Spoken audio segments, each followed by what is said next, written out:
Тұңғыш президент күні құтты болсын. Денсаулықтарыңыз мықты болсын. Ашық аспан тілеймін.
Шыдаған, тәңірден тек тәуелсіздік сұраған, азаттықты ақ таңы үшін тер төгіп, тұңғыш қазақ президент Нұраға.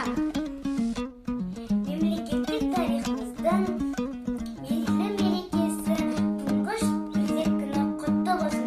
Баршаңызға көтеріңкі көңіл-күй, отбасыңызға бақыт, табыс тілеймін. Көз тимесін, тіл тимесін қазаққа, ешқашанда қалмайық біз мазаққа. Туымызды желбіретіп, нығыстап, қазақ ел жетсін мынау азатқа. Тәуелсіздік елге сыйлады, бейбітшілік қалады. Орындалып арманы халқымызда ажарлы. Осының бәрі әрине елбасының арқасы.